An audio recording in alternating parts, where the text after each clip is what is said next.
Hi, I'm Pam with Crafttown Fabrics, and today we're going to have a tutorial on mitered corners. They're really simple once you start practicing and doing a few of them. So to get started, I have made just a placemat just for demonstration purposes to show how easy it is to do this. You will cut your center rectangle out whichever size that you would like, and then you're going to mark your corners. And I just take my ruler and one of the washout pins, and I will make a square on each corner of my placemat. And after I have all four of them marked, I'm going to go back and I'm going to cut my border strips.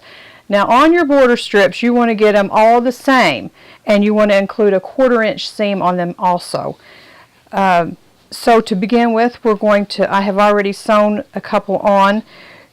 So your 1/4 inch seam, and whenever you get to the square that you have drawn on here, you're going to stop right there and back stitch a little bit, and you're going to do that on every corner because these are going to be loose. You want them loose. So after you get all four sides on, you're going to have to make a 45-degree miter.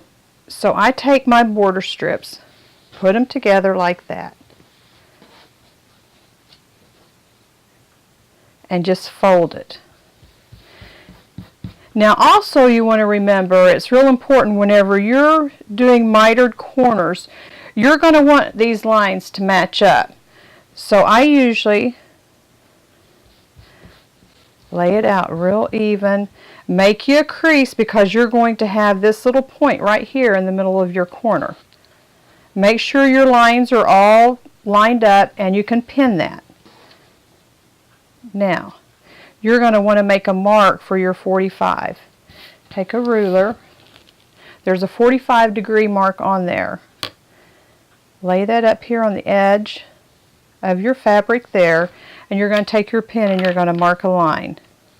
And it should go right in, right here where you stop sewing. That line should intersect right there. And just draw you a line. And you'll sew on that line. Now I have one over here where I did already sew it, and you can see whenever you sew those two, you want to make sure and not sew over it and get it folded underneath there. So after you sew it, it's going to look like this on the back side, and you want to check it on the front side. You want to make sure that your lines are marked or lined up, and then you want to trim. But I always do all mine and then trim, just to make sure it's the way that I want it to look. So after you get them all sewed, you'll just take your ruler and get it straightened out here. And I'll just lay my ruler on there with a 1/4 inch seam, and then take your cutter and cut that off. But it's real simple once you get the hang of it. It's mainly getting your lines lined up. Make sure they're sewn the way you want them before you cut them, because once you cut them, they're gone. And then we have, this is a little placemat that you would quilt and bind that the way that you would like. But it's real simple. It's basically getting all your lines lined up and marking your corners so that you'll know to stop a 1/4 inch from each end so that you don't go into that. Now we have a quilt sample over here also that we've mitered the corners. This is just a panel on the inside, and then we added our borders.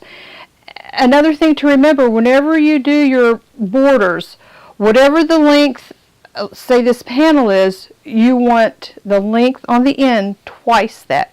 So if the width of the panel was 10 inches, you'll want an extra 20 on each end. You want to make sure that you have plenty for your miters, or else it'll mess you up.